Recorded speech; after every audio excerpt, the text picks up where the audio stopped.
Pastores de la primera iglesia bautista allí en Córdoba, Argentina, y bueno, realmente hace ya 26 años que estamos pastoreando esta congregación, que es una congregación que tiene una visión evangelística y misionera. Apuntamos a nuestro ADN, como cada congregación tiene su ADN, su forma de ser, dada por Dios. Eh, bueno, nuestro ADN es enviar misioneros. Tenemos en este momento 4 matrimonios que han salido de nuestra congregación y están en diferentes partes, especialmente ahí en Paraguay. Tenemos 3 matrimonios, 2 matrimonios en España, un matrimonio ahora hace poquito, muy poquito este año, en Portugal, en Oporto, y hay un matrimonio en Italia que están esperando salir y ser enviados al Asia. Bueno, como esto no va filmado, entonces lo podemos decir tranquilos, pero están esperando para ir a China. Como China está cerrado, como sabemos que el país es un país que va en contra del Evangelio de Jesucristo, no permite que se evangelice, no permite el ingreso de misioneros. Estuvimos en China con el misionero en el 2018 y vimos realmente cómo la iglesia allí en China crece de una manera tremenda, a pesar de que se juegan la vida por Jesucristo, por el Señor. No tienen la oposición que tenemos, que nosotros no tenemos la oposición que tienen ellos, ni la persecución.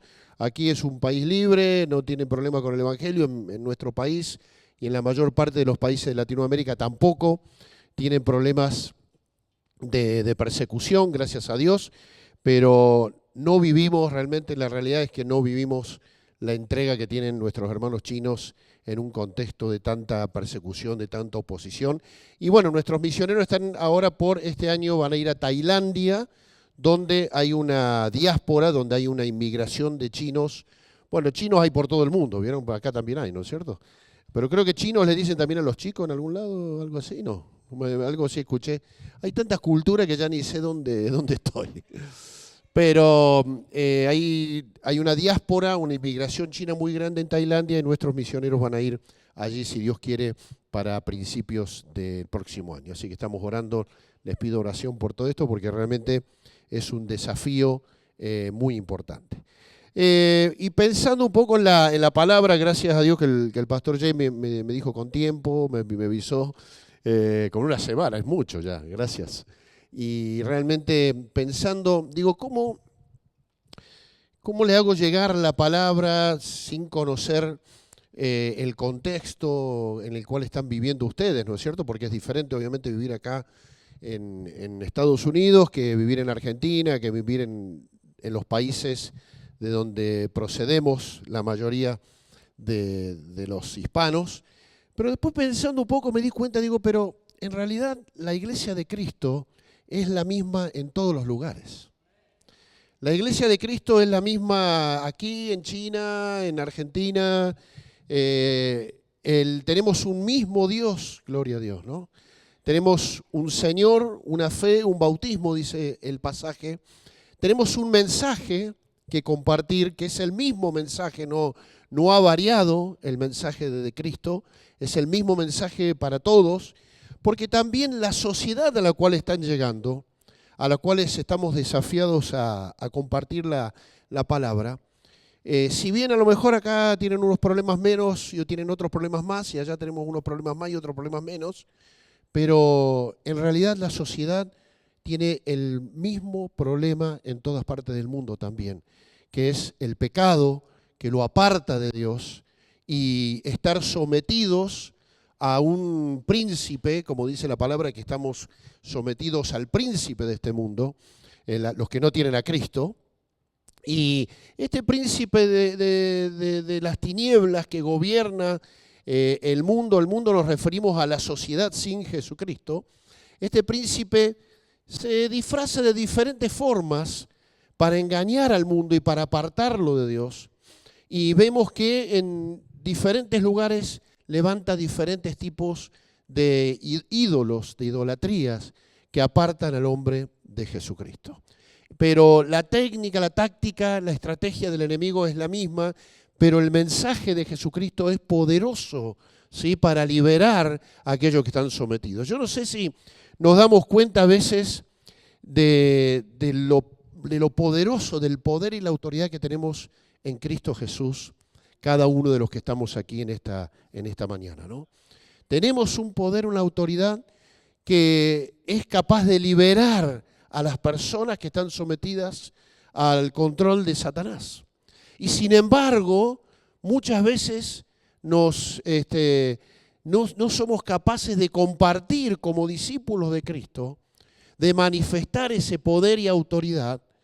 Y es como que acá dentro del templo, y esto, mi hermano, no es solamente acá, esto pasa en todos lados, en todas partes del mundo. Dentro del templo hablamos de algo que después no manifestamos afuera. Nos exhortamos, nos animamos, nos levantamos, nos rendimos, pero lo que pasa acá y lo que pasa cada día en tu altar personal tiene que manifestarse afuera, porque hay mucha necesidad. Las personas están sin Cristo. Ayer fuimos con mis hermanos Frumencio y Patricia, fuimos al estadio ahí de Mercedes-Benz y ganó United muy bien, ¿eh? Pero hablando 2 segundos con el hombre del parking, del estacionamiento, era un hombre de 59 años. Parecía que tuviera, ¿cuánto, Frumencio? Mucho más desgastado por la vida. Hacía un año que había fallecido su esposa de 57 años de cáncer de mamas. Y estaba destruido y se le llenaron los ojos de lágrimas. Le pudimos hablar, le dijimos que íbamos a orar por él, le pudimos hablar que ponga su fe en Cristo. Él iba a una iglesia, pero sin embargo estaba pasando por ese momento de dolor. ¿Cuántas oportunidades tenemos como discípulos de Cristo mientras vamos caminando? Las personas pasan a nuestro lado, las personas que están en tu trabajo, las personas que están en la universidad, en el secundario, en el high school, donde sea, están en necesidad y están siendo dirigidas al infierno, mientras nosotros estamos a veces encerrados en las 4 paredes, sin escuchar los gritos de auxilio del mundo que está sin Cristo. Y esto es tremendo, porque teniendo poder y autoridad de parte de Dios para proclamar un mensaje que les va a liberar, no lo hacemos. No lo hacemos. Y este es un desafío que tenemos como iglesia de Cristo en todo el mundo, porque no todos son evangelistas, pero todos estamos llamados a dar testimonio de lo que Cristo hizo en nosotros, lo que hace por nosotros cada día. Entonces, si yo tuviera algo para decirle en esta mañana, es que cuando salgamos de este lugar, le pidamos a Dios el discernimiento para decir: Señor, ¿cómo puedo manifestar tu gloria? ¿Cómo puedo manifestar tu justicia a aquellos que me rodean?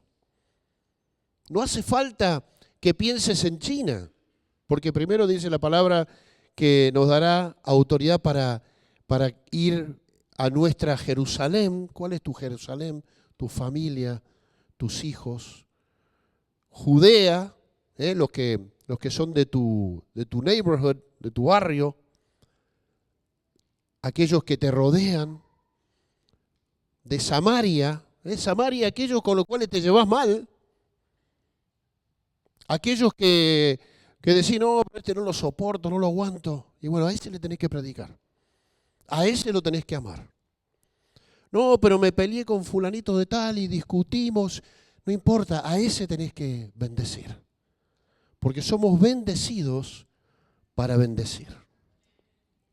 Somos bendecidos para bendecir.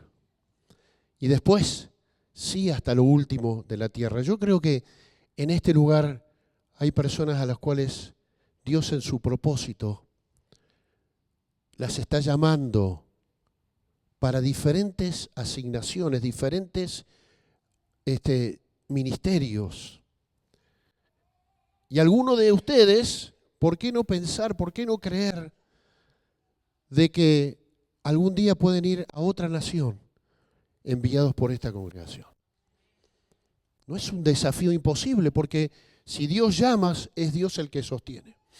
Se lo decimos nosotros con mi esposa, que tenemos acá nuestros hijos acá, y que están sirviendo y que están trayendo la palabra a un costo duro para nosotros.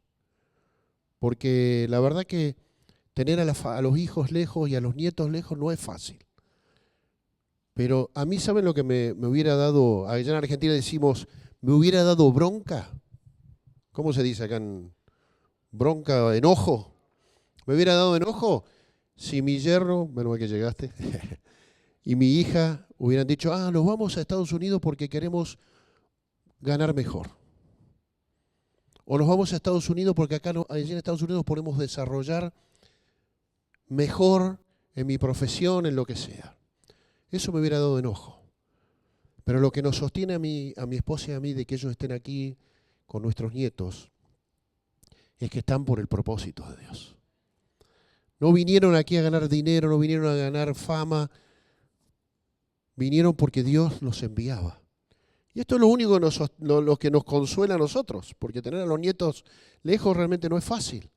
Y ahora nos consuela que nació el otro nietito que se llama Pedro, que gracias a Dios lo tenemos ahí también cerca.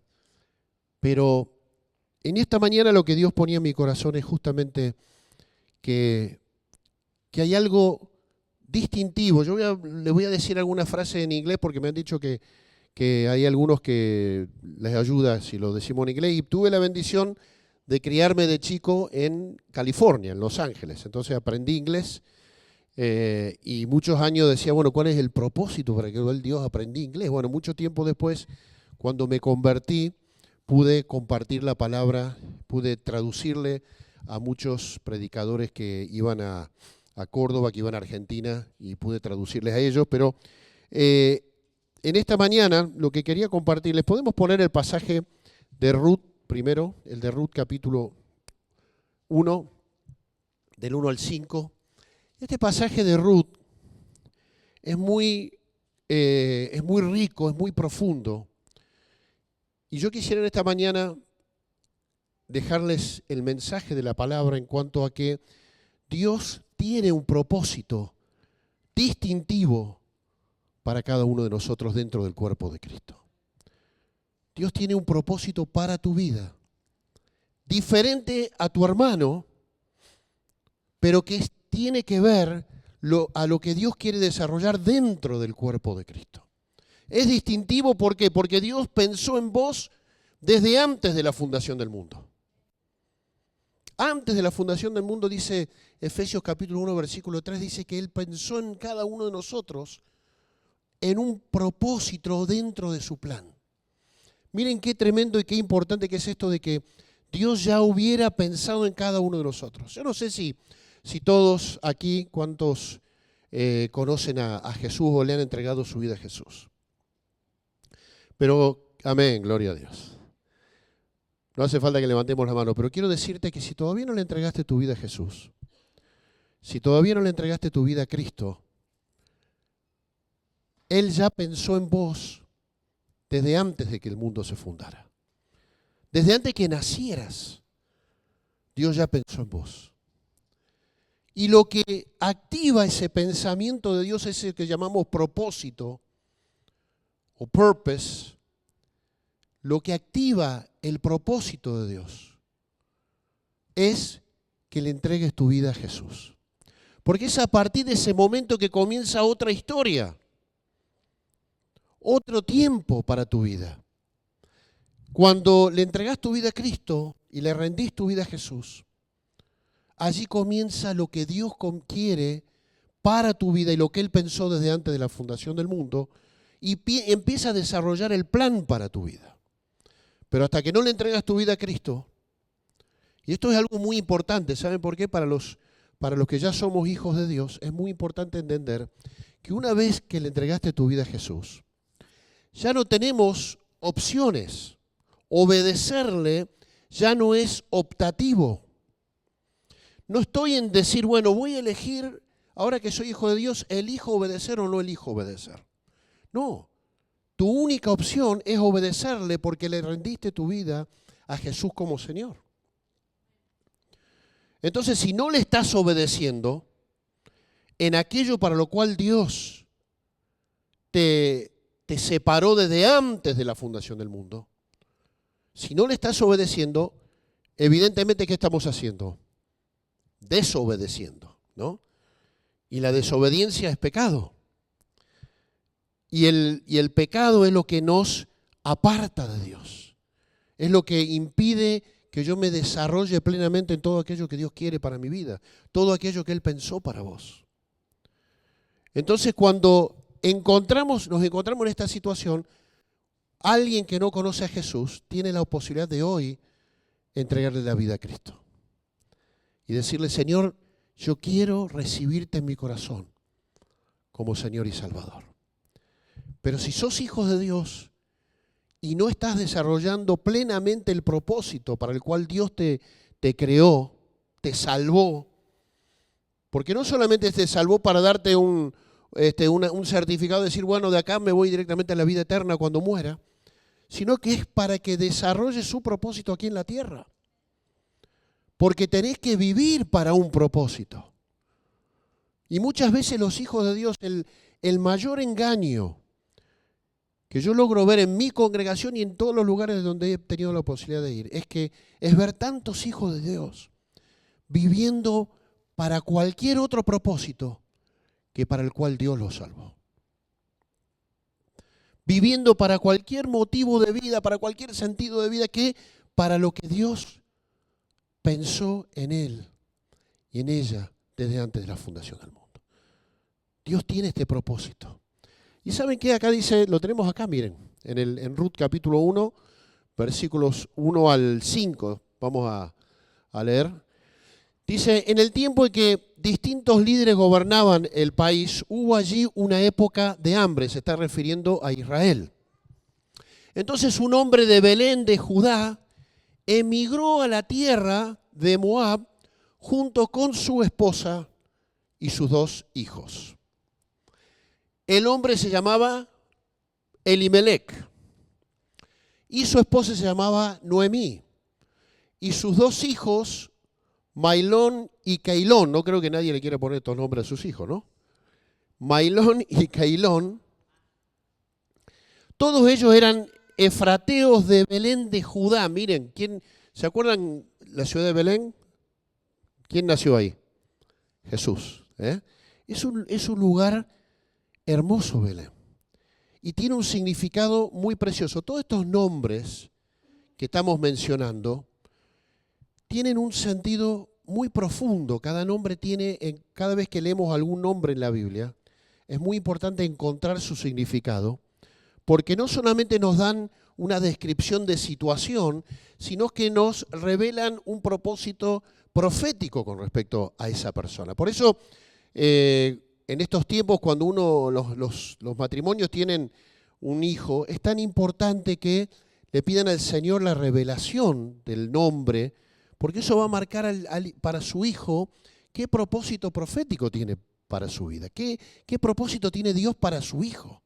Es tan importante. Antes no conocíamos este tipo de revelación de parte de Dios y le poníamos cada nombre que, bueno, no importa, ¿no? Ahora, pero es tan importante que ahora que podamos hacerlo, podamos encontrar el propósito. Entonces, cada nombre que acá menciona tiene un significado profundo que marca algo importante. Miren, Elimelec, ¿saben lo que quiere decir? Elimelec quiere decir, mi Dios es mi rey.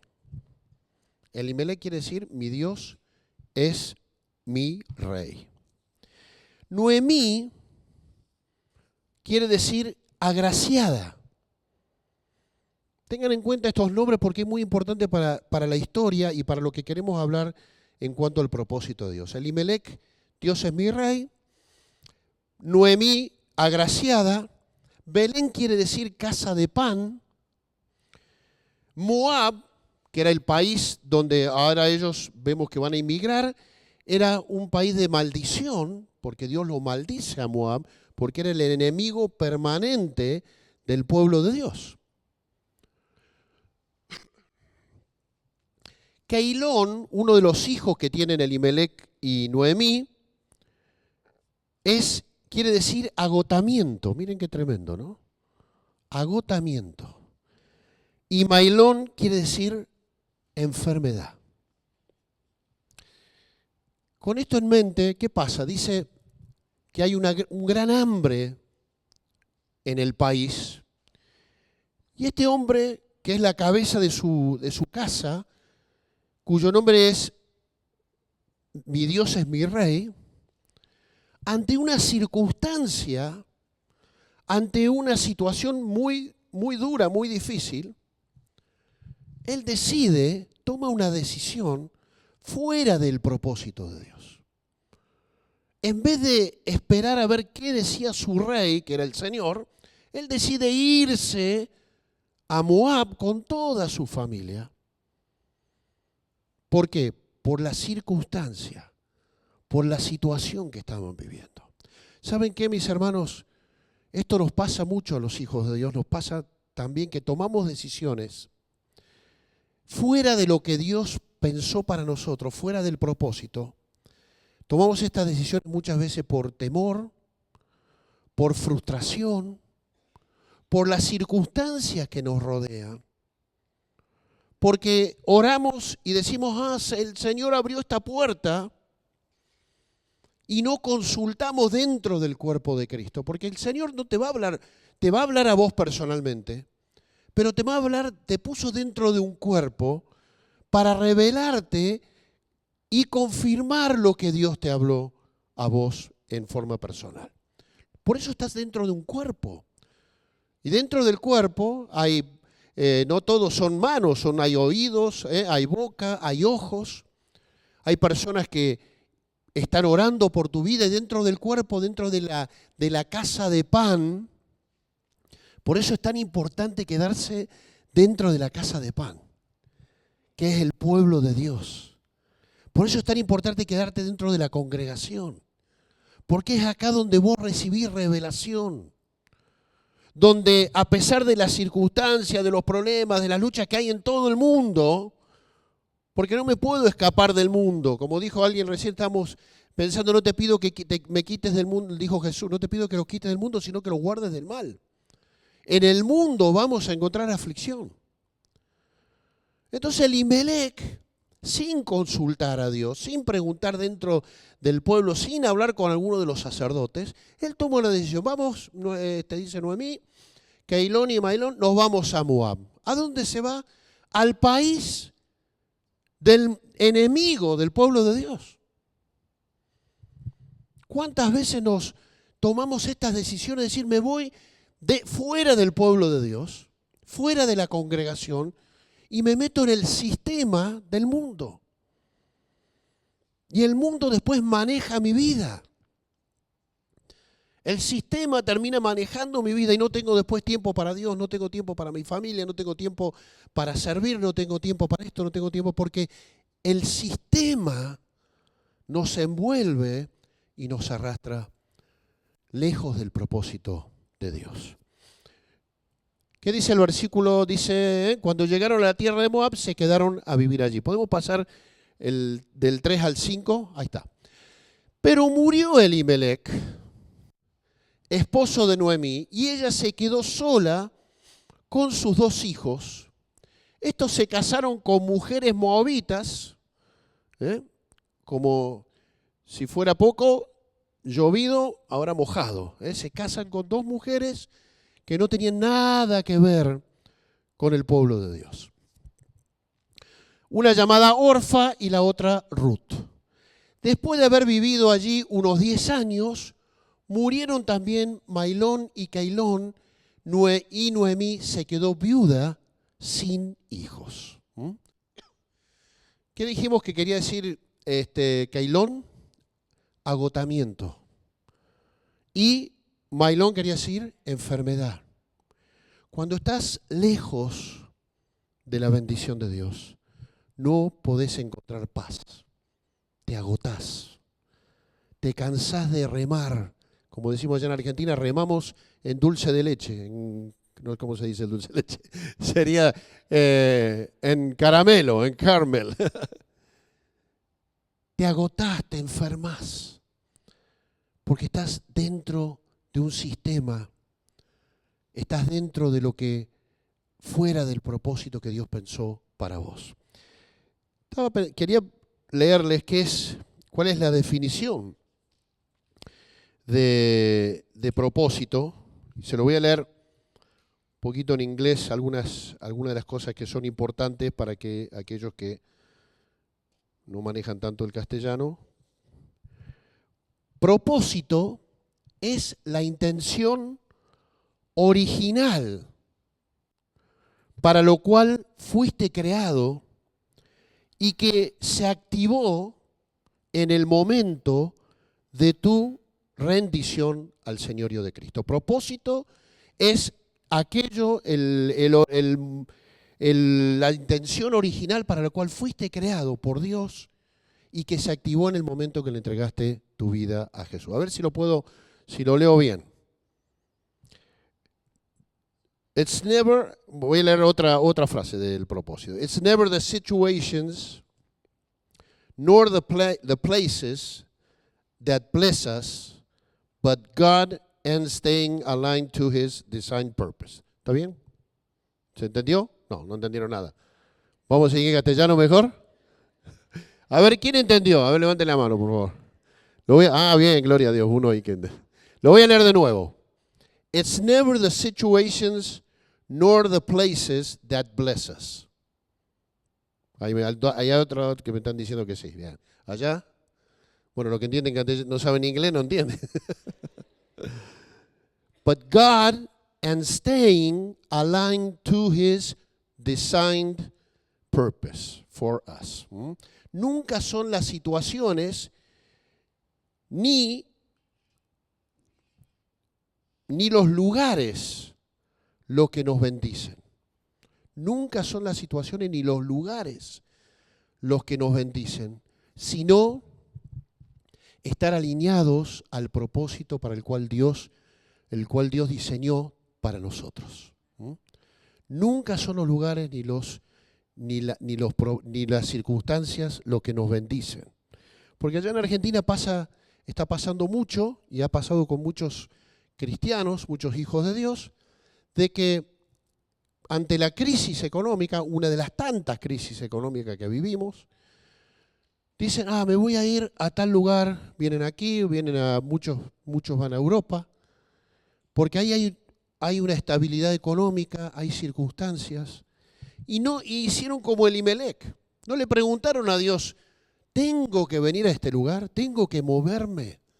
¿Hay algún propósito para el cual deba ir a España, deba ir a Portugal, deba ir a tal lugar?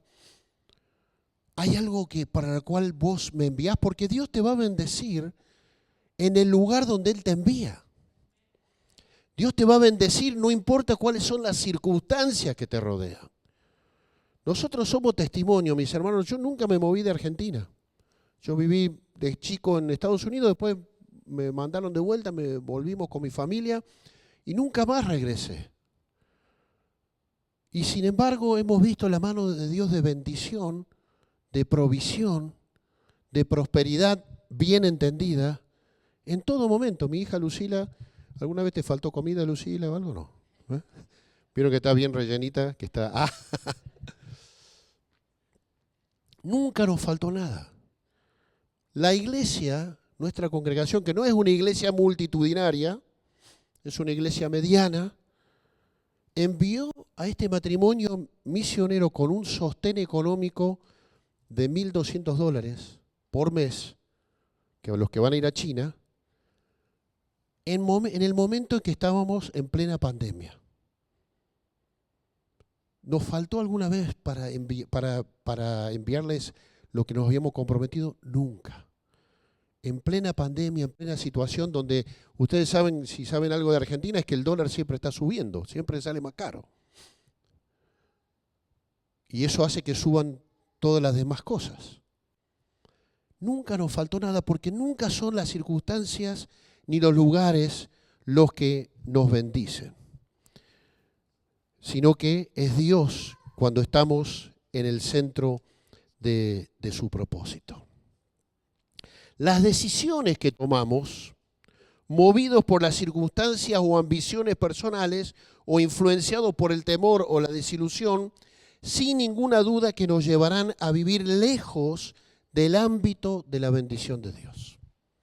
Cuando tomamos decisiones por temor, por frustración, porque las circunstancias son mejores allá o porque el lugar es mejor, hay más seguridad allá que acá, siempre nos apartan y nos alejan del propósito de Dios. A ver si lo leo bien. The decisions we make moved by circumstances or personal ambitions or influenced by fear or disappointment will lead us to live away from God's purpose. ¿Estuvo bien? Bueno. Siempre las decisiones que tomamos fuera del propósito de Dios nos alejan de lo que Él pensó para nosotros. Y lejos del propósito, nos empieza a ir mal. Empieza a haber agotamiento. Empieza a haber enfermedad. Porque estamos lejos de lo que Dios quería para nuestras vidas. Y allí, cuando muere Elimelec, mueren sus 2 hijos, Noemí se queda con sus 2 nueras, con Orfa y con Ruth. Allí Noemí se amarga en espíritu. ¿Por qué? Porque muchas veces le echamos la culpa a Dios de decisiones que tomamos nosotros. Y allí dice, no me llamen más Noemí. ¿Se acuerdan qué quiere decir Noemí? Agraciada.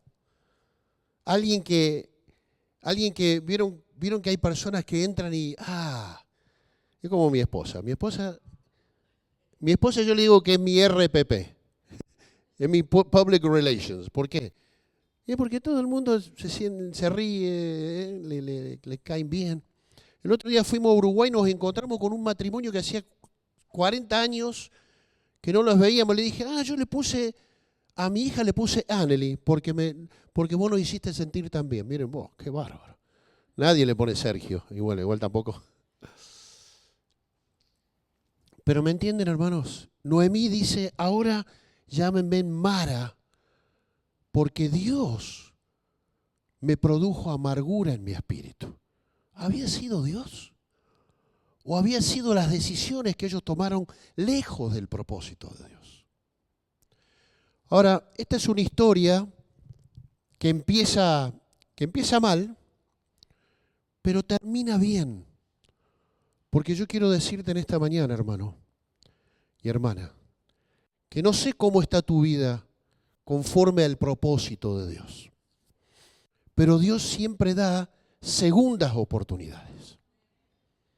Dios siempre da segundas oportunidades. Siempre hay una posibilidad para volver. Vos me podés decir, y lo que pasa es que yo ya me alejé mucho del Señor. Y sí, te alejaste mucho. Seguramente debes estar viviendo muchas consecuencias. Pero Noemí, estando en Moab, escuchó que el pueblo de Dios estaba siendo visitado por Dios. ¿Dónde? En Belén, en la casa de pan. Porque Dios siempre visita a su pueblo. Dios siempre está dispuesto a bendecir a su pueblo. Entonces Noemí dijo, ¿qué vamos a hacer 10 años después, 12 años después de estar amargada, de vivir agotamiento, de vivir en enfermedad, sin un peso, porque encima no le fue bien tampoco económicamente? Dice, vamos a volver al pueblo de Dios. Vamos a volver a la casa de pan. ¿Y saben qué? Dice que cuando Noemí vuelve caminando con sus 2 nueras, dice que el pueblo se asombró y se alegró de que volvían Noemí con sus 2 nueras. Porque así tiene que recibir la iglesia a aquellos que vuelven. No lo tenemos que recibir con juicio. No los tenemos que recibir de manera como diciendo, vete, te dije que te iba a pasar esto. Ni señalarlos con el dedo, sino que recibirlos como el padre recibe al hijo pródigo, al hijo que se había alejado, que se jugó todo, sí, bueno. Ahora, y en vez de decir, ahora volvé porque te fue mal, ¿no?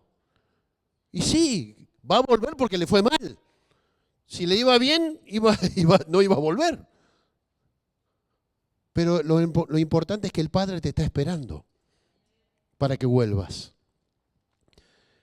Yo me imagino ese Padre esperando. No salió en ese día cuando el hijo pródigo volvía. El Padre había estado todos los días esperando al hijo. Y el hijo había estado jugándose con las chicas, con las mujeres, invitando a los tragos a todos los muchachos, a todos los amigos. Después terminó en el chiquero con los chanchos. Y esas circunstancias de humillación son las que a un hijo de Dios los hace volver a Él, volver en sí. Porque si no te quiebras, si no estás quebrado, como decimos ya en Argentina, si no te bajás del caballo, entonces nunca vas a poder volver a Dios. Porque solamente se puede volver a Dios quebrado, humillado. Así vuelve Noemí. Y vuelve con Ruth, porque Orfa se queda. Orfa quería ir, pero no, dice, yo no tengo nada para ofrecerles. Y Ruth dice algo muy importante, que es lo que cambia toda la situación. Dice, tu pueblo será mi pueblo y tu Dios será mi Dios. No es solamente que vuelve a un lugar donde están empezando a recibir bendición. Noemí y Ruth, especialmente Ruth, adopta, se entrega y recibe al Dios de Noemí. Algo le tiene que haber comunicado Noemí, ¿no? Algo le tiene que haber hablado, porque ¿de dónde conocían a Jehová? Si eran moabitas. Y entonces ahí comienza todo el desarrollo de la restauración y de la restitución de Noemí junto con Ruth. Y cómo después ese volver arrepentida a Dios. Porque mi hermano, para volver a Dios tenés que arrepentirte. Y el arrepentimiento es humillarse, es reconocer que pequé, no es solamente llorar. Yo quizás te diría que la parte más fácil del arrepentimiento es llorar. La parte más difícil del arrepentimiento es ir caminando en esta dirección y darme vuelta y empezar el proceso de restitución y de restauración de Dios. Esta es la parte más difícil. Porque Dios no hace magia. No es que inmediatamente Noemí y Ruth fueron bendecidas. No, Ruth tuvo que ir al campo. ¿Se acuerdan la historia de Ruth? Sí. Noemí tuvo que ir a trabajar al campo. Tuvo que empezar a recoger como hacían. Dios había establecido una ley que para los más pobres y para los extranjeros, cuando iban a levantar la cosecha, lo que quedaba en el suelo era para los pobres y para los extranjeros. Miren que hay ley hermosa, ¿no? ¿Ustedes conocen alguna ley acá de este tipo? No. En Argentina tampoco. ¿Dónde te van a dejar algo como para que de las ganancias, para que lo recoja y te lo lleve gratis a tu casa? En ningún lado. Bueno, acá está el refill, ¿no? Que en la Argentina no existe el refill. Cuando vas a un lugar y podés... Y entonces los que venimos de Argentina tomamos Coca-Cola como si fuera la última vez en nuestra vida, ¿no? A ustedes también les pasa, ¿no? Pero ustedes ya están acostumbrados. Lo más difícil es el proceso de restitución y de restauración. Y ahí Dios promete, no que te va a dar inmediatamente todo, no, te dice, con vos voy a estar en el proceso. Cuando pases por el fuego, dice el Señor, ahí voy a estar. Y cuando pases por las aguas, también te voy a estar acompañando. Entonces lo difícil del arrepentimiento es el proceso de volver. Porque tenés que volver. ¿A ustedes le parece que a Ruth le gustaría estar recogiendo de las obras? ¿A ustedes les parece que Noemí le gusta esperar que Ruth, que se había esforzado durante todo el día, vuelva y le dé de comer de un plato de comida que ella había podido, de las sobras de la comida? Es lo que estaba comiendo Noemí y Ruth. Y Dios las restituye porque vuelven a la casa de pan. Porque vuelven al Señor. Y porque se integran, se someten en el proceso de Dios dentro de la congregación, dentro del pueblo. Entonces comienzan ese proceso de restauración que todos necesitamos, hermanos. Todos necesitamos ser restaurados, todos necesitamos la restitución. ¿La restitución qué es? Aquello que perdimos cuando estuvimos alejados de Dios. Aquello que el diablo nos quitó, pero porque nosotros le permitimos. Porque si no, el diablo no te puede tocar. Pero cuando nosotros le damos un lugar dentro de nuestras vidas, Él puede matar, hurtar, matar y destruir. Entonces, Dios pensó este propósito para vos, desde antes de la fundación del mundo. Algo que tiene preparado para tu vida. Yo no sé ¿cómo está tu vida hoy? No sé si estás dentro del pueblo de Dios o estás allí en Moab, o estás dentro del propósito, estás dentro del pueblo, porque estar dentro del pueblo no es simplemente que vengo el domingo a la iglesia, sino que es que que pongo en primer lugar a Dios en mi vida, para que Él verdaderamente sea mi rey, y todas las demás cosas se someten al Señor. Esto es estar dentro del cuerpo. Venir solamente el domingo, cumplir. Podremos poner, vieron como hay en las empresas allá en Argentina, y uno marca tarjeta y sí, estuve, Señor, acá tengo la tarjeta de que fui a cumplir a la iglesia. Al Señor no le interesa eso. Le interesa tu vida las 24 horas del día, los 7 días de la semana.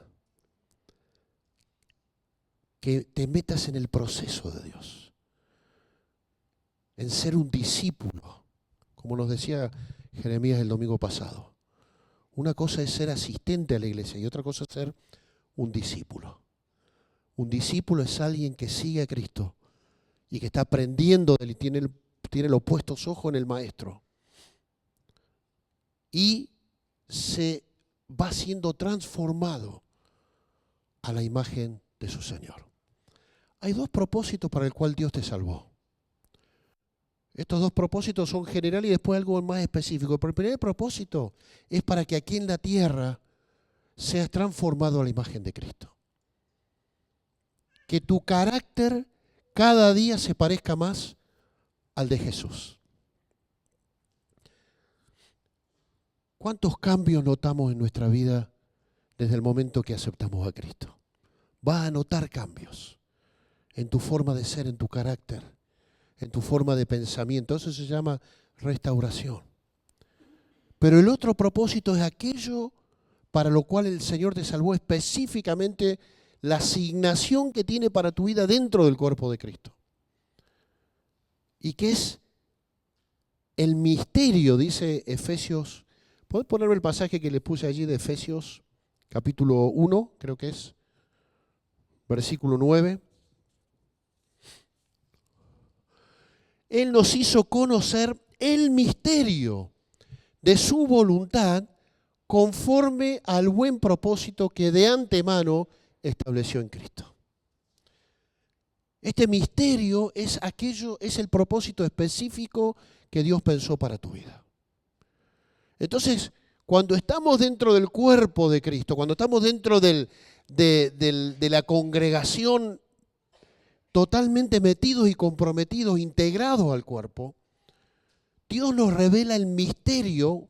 Es un misterio que no es como las películas, vieron, de detective, que el detective tiene que descubrir. No, el Espíritu Santo te quiere revelar para qué estás dentro de este cuerpo. Y hay algo que yo le digo siempre a mis hermanos allá en la congregación, así que no se los digo únicamente a ustedes. Si hay algo que esta congregación no está haciendo, es porque alguien todavía no descubrió su misterio. Hay alguien que todavía no ha descubierto para qué está en esta congregación, para qué te trajo Dios acá. Porque hay un propósito para el cual Dios pensó en vos desde antes de la fundación del mundo.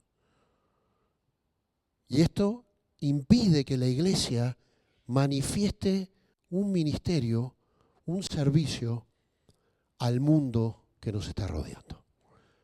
¿Quién lo impide? Vos. Si no sometés tu vida al señorío de Cristo y le decís, Señor, voy a obedecerte y voy a ponerte en primer lugar en mi vida. Dice, busquen primeramente el reino de Dios y su justicia y todas las demás cosas serán añadidas. Todas las cosas que nos preocupan, por las cuales luchamos, la comida, la ropa, la vestimenta, el futuro de nuestros hijos, la casa, el auto, eso va a ser incluido. Todas estas cosas. Dice, pero primero póngame en primer lugar a mí y hacer lo que yo quiero. En esta mañana tenemos la decisión de que nos pase como Elimelec. Tener el nombre de que Dios es nuestro Rey. Pero, desgraciadamente, vivimos de tal manera que no pareciera que es el que domina nuestra vida. Podemos llamarnos hijos de Dios y, desgraciadamente, estar viviendo como hijos de esclavitud. Vamos a cerrar nuestros ojos. Te invito en el nombre de Jesús.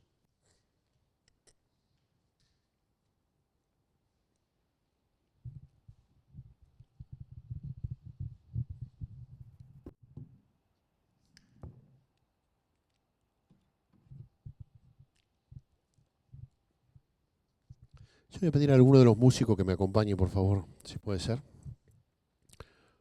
El teclado o alguien que nos acompañe con este momento de llamado, de decisiones, en el nombre de Jesús. Y es un momento de adoración, porque la adoración no es cantar, la adoración es entrega, es rendición. ¿Te diste cuenta que cuando adoramos levantamos nuestras manos? Y en la guerra el que levanta las manos es el que se rinde. Entonces te invito en esta mañana, si Dios te ha hablado a tu corazón, simplemente donde estás, mientras adoramos un momento más, puedas ponerte de pie allí donde estás, decirle, Señor, yo quiero rendirme a ti en este día, en el nombre de Jesús. Quiero rendirme a ti. No quiero llevar tu nombre. No quiero llevar tu nombre y vivir otra cosa. No quiero ser hijo de Dios que debiera vivir en libertad y vivir como un esclavo del sistema, sino que quiero vivir en el propósito que tienes para mi vida. En el nombre de Jesús, Señor, te adoramos, te bendecimos. Señor, te pedimos perdón en esta mañana cuando nos hemos desviado de tu propósito. Y estamos viviendo para cualquier otro motivo de vida, para cualquier otro propósito, que no sea aquello que pensaste para nosotros desde antes de la fundación del mundo. Decíselo al Señor con tus palabras, decirle, Señor, perdóname. Te pido perdón, te pido que la sangre de Cristo me limpie de todo pecado. Y en esta mañana, en el nombre de Jesús, me someto a ti, Señor. Levanto mis manos en rendición a tu señorío, declarando que tú eres mi rey y que voy a ponerte en primer lugar en mi vida y hacer tu voluntad en primer lugar. Y sin dudarlo, sin ningún tipo de duda, creer que todas las demás cosas serán añadidas. En el nombre de Jesús. Todo lo que necesito va a ser añadido por vos en el nombre de Jesús. Señor, gracias porque me permites volver a tomarme de tu mano. Gracias, Señor, porque corriges mi caminar y mi andar por tu Espíritu Santo. Y ayúdame, Señor, a andar en tu proceso, a andar en este tiempo de restauración y de restitución. En el nombre de Jesús. Señor, para que yo pueda manifestar a los que no te conocen tu gloria y manifestar, Señor, tu reino. En el nombre de Jesús. Amén y amén, Señor. Gloria a Dios. Gloria a Dios. ¿Saben cómo termina esta historia? Termina diciendo que Ruth, cuando se casó con Booz se llama el esposo de Ruth, ellos fueron parte de la genealogía de Jesús. Y esto es algo hermoso, porque no importa de dónde venís, no importa cuál es tu herencia familiar, ni qué pasó en tu vida atrás, lo que importa es que a partir de este momento en Cristo, cuando te pones en su propósito, tus generaciones estarán en Cristo. Y no sé cómo está tu familia, cómo están tus hijos, pero empezá a creer y a declarar, mis hijos van a ser de Cristo. Porque yo estoy en su propósito, pero tenés que estar en su propósito. Y no rendirte a que el enemigo te robe tus generaciones. Porque están destinadas por Dios a ser generaciones de hijos de Dios. Dios les bendiga, mis hermanos. Gracias por este tiempo.